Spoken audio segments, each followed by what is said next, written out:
Buenos días y bienvenidos a las entrevistas en Religión Digital. Hoy nos acompaña Enrique Sanz, que es el director de la revista Salterre. Muy buenos días, Enrique, ¿cómo estás? Muy buenos días, Jesús, y muy buenos días a todos los lectores de Religión Digital. Estupendamente y muy agradecido por estar con vosotros otra vez. Y de celebración. Estamos celebrando los 100 años, que se dice pronto, de una revista. En estos tiempos en los que el papel, la prensa está tan en crisis, cumplir 100 años es algo importante. Así es, yo creo que es un motivo de alegría para todos los que conocemos, estamos en relación y trabajamos con Salterre, porque celebrar 100 años es echar la vista atrás y reconocer, honrar y agradecer a muchas personas vivas y a otras personas que ya no están entre nosotros, pero que por eso lo de recordar siguen presentes en nuestra memoria. Y por eso nosotros estamos fundamentalmente pues, muy alegres por un lado, satisfechos y con ganas de, con los dos actos del centenario de la revista, de los que supongo que ahora hablaremos en esta entrevista, bueno, pues con ganas de que la gente participe y de que la gente también se ilusione con este centenario. Vamos a echar un poquito la vista atrás, como decías. ¿Cómo surge en el contexto de comienzos del siglo XX una revista gestionada o promovida por la Compañía de Jesús? ¿De dónde sale y cuáles fueron sus propósitos? Bueno, pues el año 1912, que es cuando nace la revista Salterre, en Bilbao, un publicista jesuita, el padre Remigio Vilariño, de grato recuerdo para mucha gente que le ha conocido a lo largo de generaciones. Nosotros le conocemos por sus escritos y por sus fotografías. Entre otras revistas fundó la revista Mensajero, que es bastante conocida también hoy. Bueno, pues este padre jesuita, Remigio Vilariño, pensó que era necesario en el contexto de la época, que era un contexto por un lado muy distinto al actual, ciertamente, hace 100 años, pero por otro lado, cuando uno lee los libros de historia, encuentra ciertos elementos comunes con la época en la que vivimos, en el ámbito religioso, en el ámbito social, en el ámbito de la educación, en el ámbito moral. Bueno, pues él pensó que era necesario fundar una revista y dirigirla sobre todo a los sacerdotes que vivían en lugares recónditos, en lugares donde no llegaba el papel. Por supuesto, entonces no llegaban otros medios, pero en la época no llegaba el papel y pensó que era necesario... Casi ni el correo. Casi ni el correo. Supongo, yo no he leído mucho sobre... he leído sobre la época histórica, evidentemente, no he leído en particular sobre el tema del correo, pero por lo que hemos leído se puede uno imaginar que había ciertas dificultades para que llegara el correo para allá. Entonces nace esta revista con el fin de ofrecer a estos sacerdotes, que a su vez eran divulgadores del Evangelio, pues la teología más reciente de la época, la teología pastoral. La revista siempre se quiso presentar, y esa es su marca, digámoslo así, hoy en día, como una revista de teología pastoral, pues los conocimientos de teología que eran necesarios para que estos sacerdotes que vivían, ya digo, en lugares rurales, hace 100 años, pues la España rural era mayoritaria, pues pudieran también contribuir a esta divulgación y difusión del Evangelio. Y así es como nace la revista Salterre. De hecho, en estos momentos la revista Salterre está digitalizada por completo, aunque nos faltan 2 años por los 2 años del tiempo de la guerra que se han perdido, pero se puede leer. Se siguió editando durante la guerra. Y de hecho la administración siguió en su lugar, que era Santander, y se perdieron algunos datos, pero no se perdieron todos, por lo que yo he podido investigar. Y lo que quería subrayar es que la revista está ya digitalizada, en la página web de la revista Salterre se puede ver, y siempre es interesante, así lo hemos hecho varios, desde los técnicos informáticos que se han ocupado de este tema, pasando por otros colaboradores, leer números antiguos de la revista, que evidentemente en muchas bibliotecas todavía se conservan en papel, pero que los podemos leer ya digitalizados, y ver cuáles eran las orientaciones de entonces, la razón de la revista. El primer número de la revista Salterre, y eso es lo que hemos recogido en las invitaciones para los 2 actos que vamos a celebrar. Aquí lo pueden ver. Aquí lo pueden ver exactamente, en la parte izquierda de donde está Jesús. Pues ahí es la razón por la que nace esta revista. Y ciertamente, ya digo, un nombre, Remigio Vilariño, un gran publicista, un gran divulgador, y una revista que quería llegar a muchos lugares. Esto yo creo que es un mensaje que sigue teniendo actualidad, aparte también de lo que decía antes de la situación social, educativa, religiosa, moral de la época, que sin ser como la nuestra, pero tiene también elementos en común con la que vivimos. ¿Ha cambiado mucho la teología pastoral de hace 100 años ahora? Yo creo que sí, yo creo que ha cambiado bastante. ¿Para mejor? Nosotros podemos decir que sí, probablemente, sin que esto signifique no reconocer lo anterior. ¿En qué podemos decir que para mejor? Bueno, pues quizá en la variedad de temas, quizá también en la variedad de autores, quizá también en la variedad de destinatarios. Yo en ese sentido sí que subrayaría que es mejor. Como ya digo, y me gustaría recoger en este calificativo lo que ha sido la teología pastoral en otras épocas también, pero sí que me parece que esto en Salterre es claro, y en otras revistas de teología pastoral y de ámbitos cercanos puede ser también claro que tanto por lo que respecta a los destinatarios como por lo que respecta a los autores y a los temas, unos temas mucho más variados, sin que el ámbito de los temas de Salterre sea amplísimo, pero yo sí que creo que se pueden distinguir temas distintos, y también en el tratamiento de los mismos. Salterre se ha querido distinguir en los últimos años, 30, 40 años, y quizá en los últimos de manera especial, por ser una revista plural en los temas tratados y en los autores que los trataban. ¿Es posible?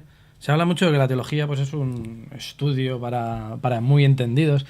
Vosotros habéis intentado en esos 100 años que la teología, en concreto la pastoral, pero toda teología fuera, en cierto modo, lo más divulgativa posible, lo más cercana también a los sacerdotes, pero supongo que también a todo aquel que quisiera acercarse al estudio de lo que es Dios y sus contornos.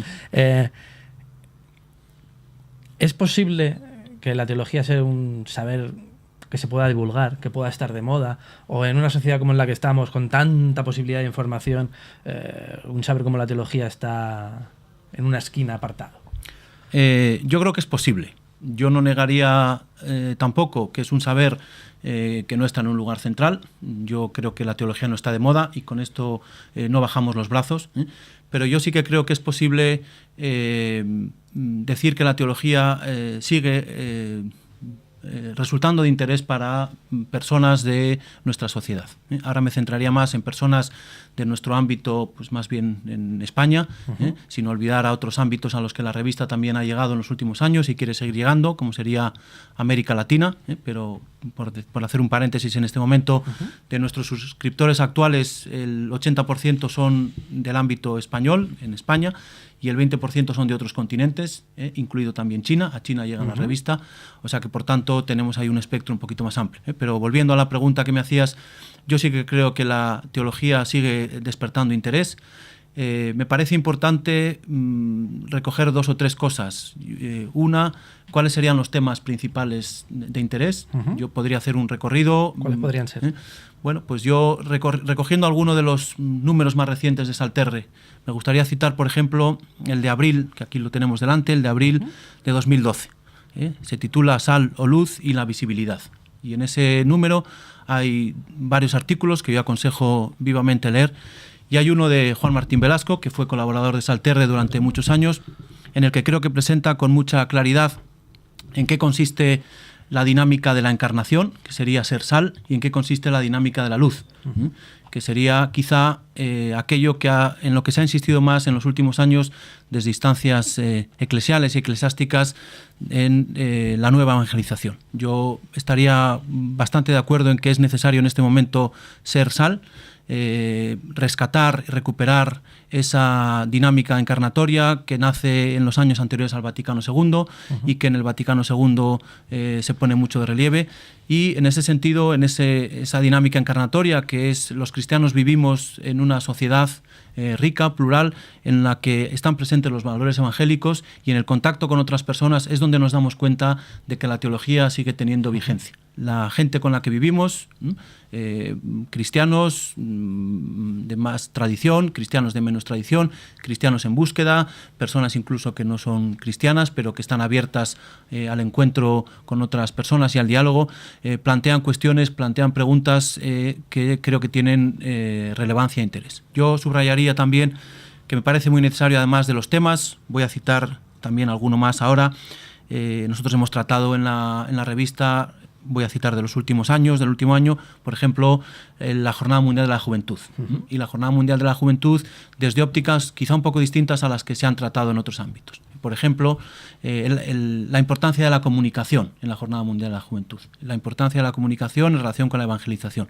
Hay un artículo de Daniel Villanueva que yo aconsejaría leer, otro de Abel Toraño sobre lo que es el programa que ofrecieron los jesuitas en la Jornada Mundial de la Juventud, el Magis. Estuvo por aquí Abel explicándonoslo, y la verdad es que fue bastante exitoso la dinámica que seguisteis los jesuitas de cara a los momentos anteriores, durante y después de la JMJ. Yo lo viví a distancia y lo viví a través de la red, pero como se lo he dicho a ellos, yo fui uno de los que vibré en este acontecimiento, porque creo que han sabido tocar la fibra de muchas personas, de muchos jóvenes, y la fibra también, yo diría, de lo que es la experiencia religiosa y de lo que sería el interés por la teología.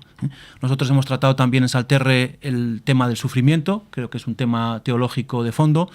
Nos hemos acercado al mundo de la Navidad en diciembre del 2011 desde los villancicos, desde una clave que normalmente no se suele tratar, pero yo me alegro de haber tratado ese tema porque el tema de la transmisión de la fe está muy de fondo.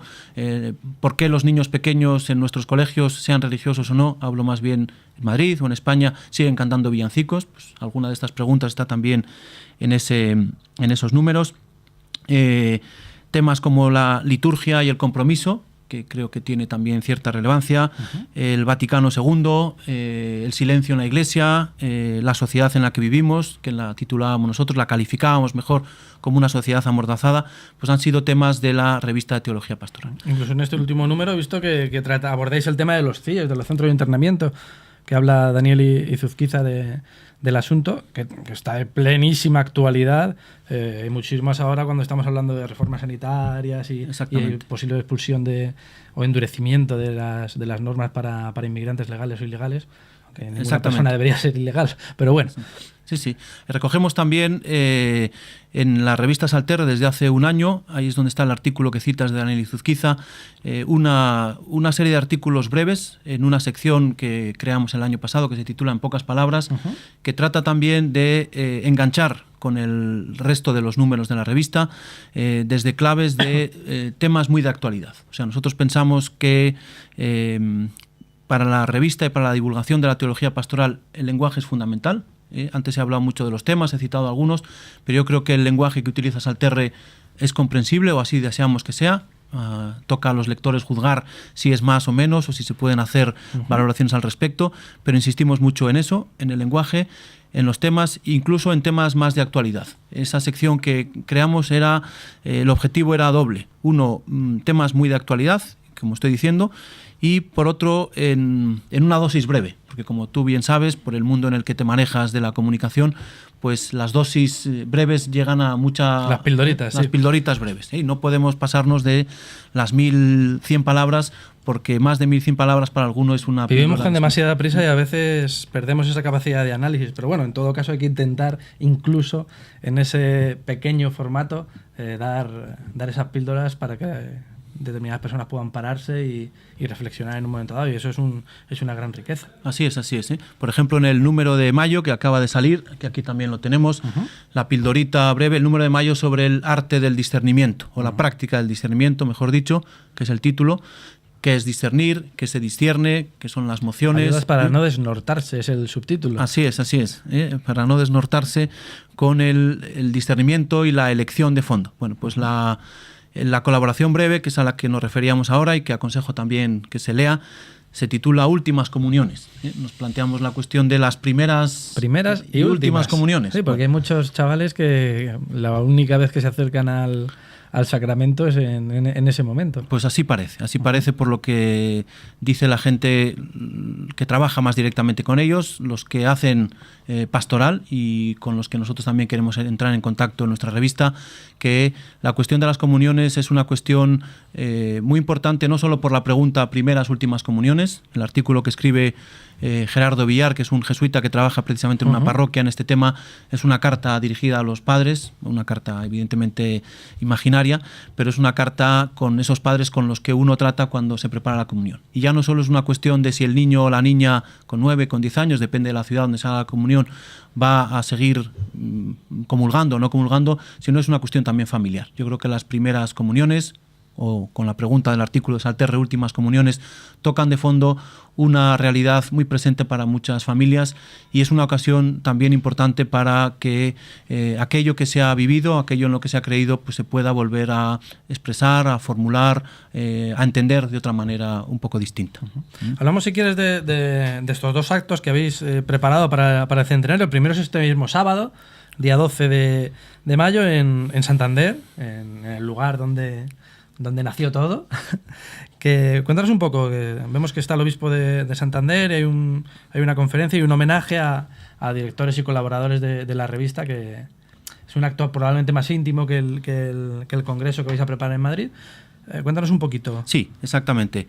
La revista, como acabamos de decir en más de una ocasión en esta entrevista, nace el año 1912 y físicamente el padre Remigio Vilariño, al que hemos citado, vivía en Bilbao entonces. Y nace en Bilbao, pero a los 7 años, en 1919, se traslada a Santander, en concreto a Comillas, donde estaba la Universidad Pontificia Comillas, con quien la revista Salterre y la editorial del mismo nombre han tenido siempre una estrecha vinculación. Por tanto, Salterre se siente muy cercana a la ciudad de Santander y nos parecía que en el acto en el que vamos a recordar, a homenajear y agradecer a tanta gente, pues Santander tenía que ser un foco primero y principal. Allí vamos a tener una celebración, vamos a decirlo así, más bien interna, en el mejor sentido de la palabra. No cerrada, porque no cerramos la celebración, pero sí interna, porque queremos recordar y reconocer y agradecer sobre todo a los colaboradores más habituales, vivos y no vivos de la revista. El acto consistirá en una Eucaristía que presidirá don Vicente Jiménez, el obispo de Santander, con el que tenemos también una relación muy buena, tanto la revista como la editorial. Y luego el historiador jesuita Manuel Revuelta, profesor de la Universidad de Comillas, tendrá una conferencia que seguro que es brillante sobre los 100 años de Salterre. Terminaremos el acto con un homenaje a directores vivos, que son en este momento 4, José María Martín Patino, Alfonso Álvarez Volado, José Antonio García, supongo que los seguidores y lectores de Religión Digital los conocen, y un servidor que concluyo mi periodo de 11 años al frente de la revista precisamente con los actos del centenario. Qué mejor momento, ¿no? Así es. Acabo de pasar al venir aquí por una tienda de dulces y pasteles y evocaba un poco que qué mejor lo de poner la guinda al pastel, ¿verdad?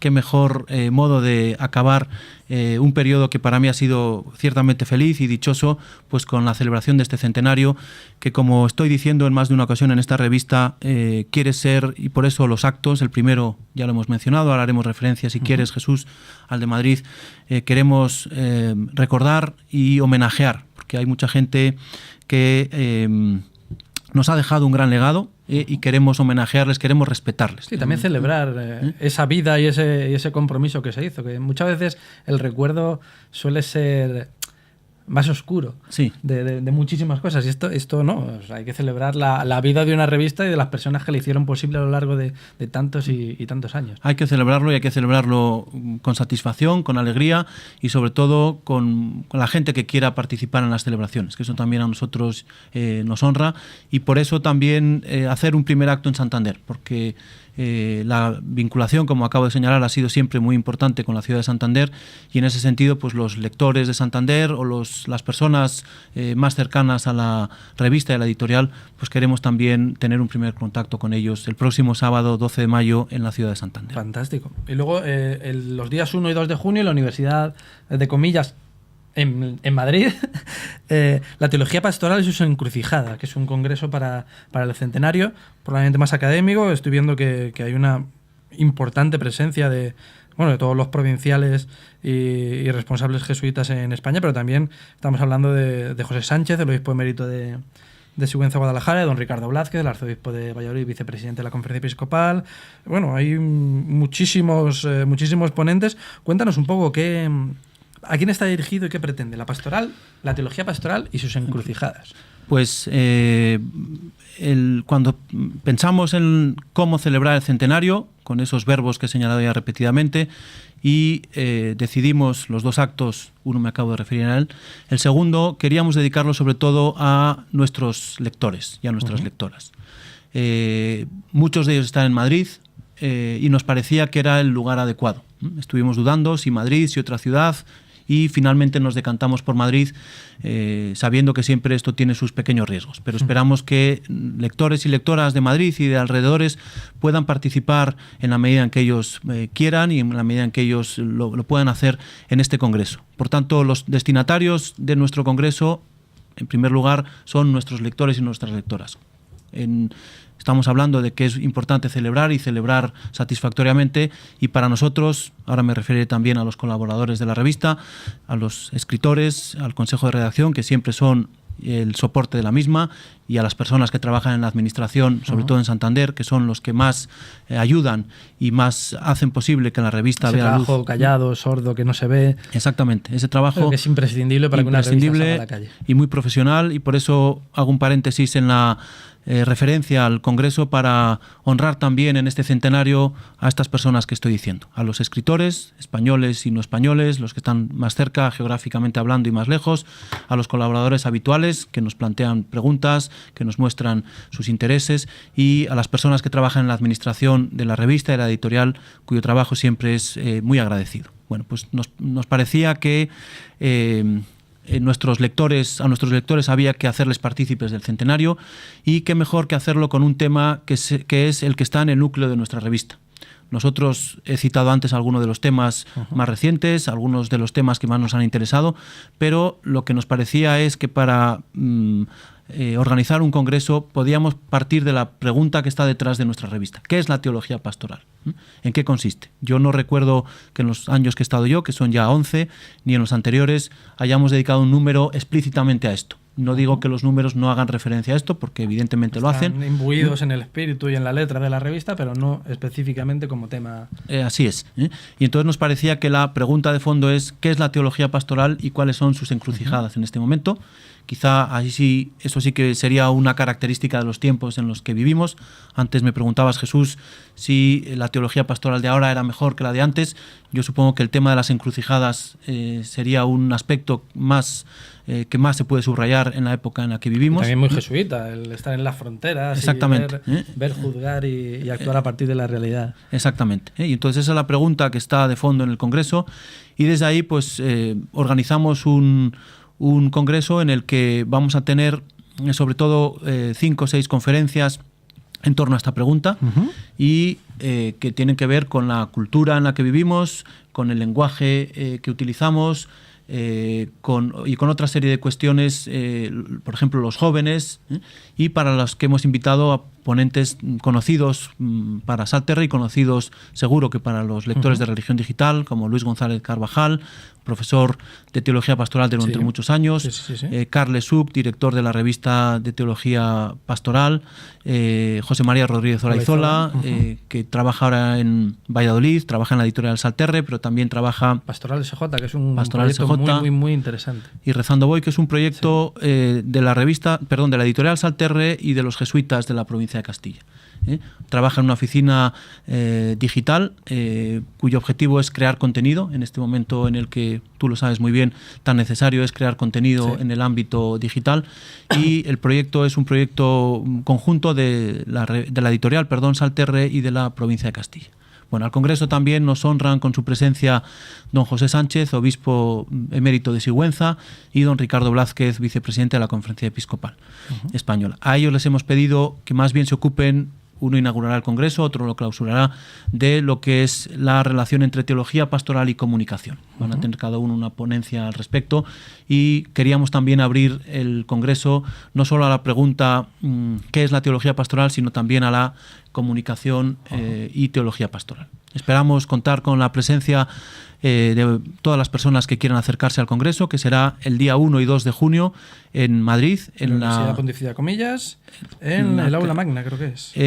Depende del día, porque depende del día, es sí. el viernes. El Aula Magna de CAI. Exactamente. Un día el viernes en la por sala de conferencias. Exactamente. Un día es en el número 23, en el edificio que llaman de ICADE, y otro en el edificio que llaman del ICAI, de los ingenieros. El 23 y el 25. El 23 y el 25. ¿Quién será tu sucesor? Pues mi sucesor es Abel Toraño, que ya lleva trabajando conjuntamente conmigo y con otros colaboradores de la revista en los últimos meses.